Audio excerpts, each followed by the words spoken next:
John Fetterman was not my favorite when he first went to the Senate. Well, mostly because he had a stroke and couldn't talk.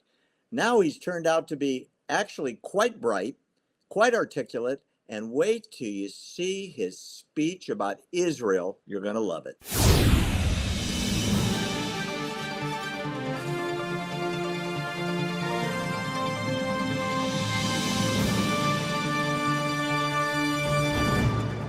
Well, let's start out with our favorite stroke victim who has come back to life in ways that nobody would have predicted. I'm talking about my favorite senator from Pennsylvania and my favorite Democrat right now, John Fetterman.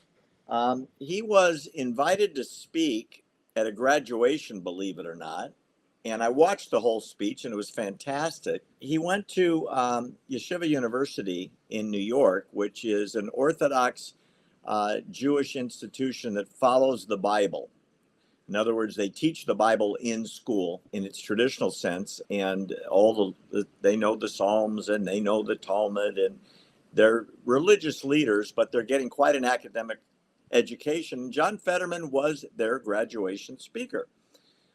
They also gave him their biggest award, which he was very proud to accept. I think it's called the President's Award, and it's kind of a big deal there. And he made a comment in his speech that I thought was fantastic. He mentioned, as he got the presidential medallion around his neck, it's their most prestigious award for leadership, that his last graduation was when he graduated from Harvard 25 years ago. And he said something that's really amazing, considering the occupation of Harvard Yard by the lunatics on the left, the progressives that hate Israel, hate Jews, and by the way, hate America too.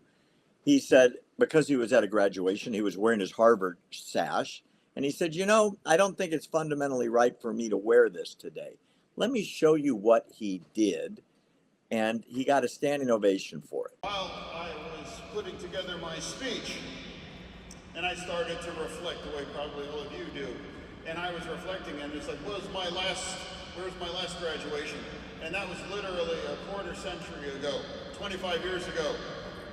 And I was graduating from Harvard University.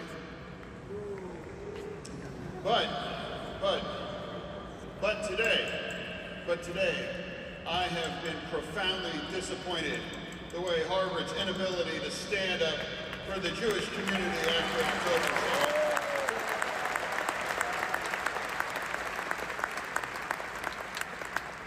And for me personally, I do not fundamentally believe that it's right for me to wear this today.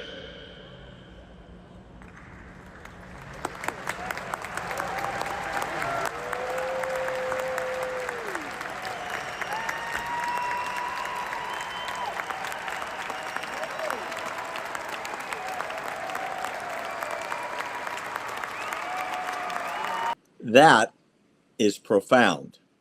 He takes off the red Harvard sash saying, it's not right for me to wear this. I don't want to honor Harvard. Well done. I'm surprised they haven't excommunicated him from the Democrat Party. Like, how dare you? How dare you? We're talking about an occupation. We're talking about injustices here, which again was happening in Gaza, Rafah, has nothing to do with Harvard. I mean, absolutely nothing.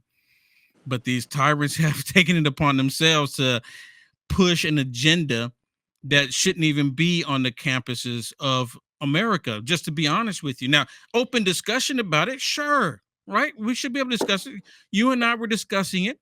We should be able to have, but what they were doing was right down terroristic. There's a difference. It was shameful. They were preventing specifically Jewish kids from going to class, going to the gym, going to the library, preventing them. They were making it where they were not safe. So, good for him.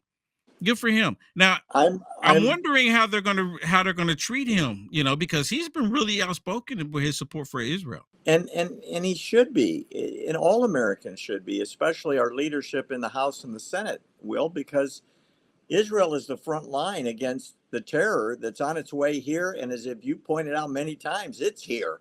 And we show the videos every week. It's here. It's in New York. Yeah. It's in Detroit. It's in Dearborn, Boston, Los Angeles, San Francisco. And Americans who are proud of America and want to defend America should be defending Israel because Israel's defending us on the front lines. And Yeah, yet, exactly. I just Fetterman, wish he would. I wish he would wake up to all of the other stupid stuff that the left is doing, because this is the one thing that he's got. I mean, he's getting it right. He's getting it right when it comes to Israel. That's the one thing he's getting it right. But everything else, he's still like lost his marbles. It's kind of like a weird position. well, I don't want you to think he's totally back to normal. It said he was wearing shorts and high top tennis shoes underneath his robe. So some things have stayed the same. But remember, when he came back to the Senate, he couldn't talk. I mean, he Yeah. recovered magnificently from his stroke.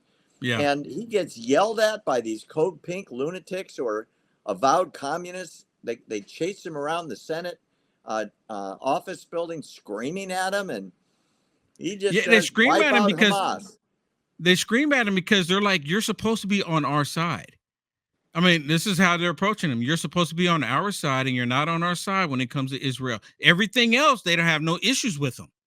When it comes to taking the life of the most innocent of us all, right? When it comes to even the southern border, when it comes to just the woke agenda for everything else, he's okay with them. But with just one issue, they have a problem with him. Well, I'm going to keep giving him props as long as he stands up for Israel. I'm standing up for Mr. John Fetterman from the great state of Pennsylvania, and I hope he stays there forever. Boy, I wonder what kind of attacks they're going to have on him when he runs for re-election.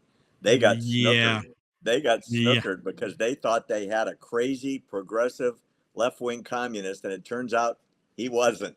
I mean, it's like he's borderline, but he's really looking like he's starting to see the light. Maybe he'll just come around completely and say, you know what? I was wrong for supporting anything on the left in the first place. That would be a great day. He come out and say, you know what? I'm changing my party affiliation. I'm with the Republicans now, or at least, maybe he'll go with the Libertarians and still go boo President Trump, There you go. There you go. Now,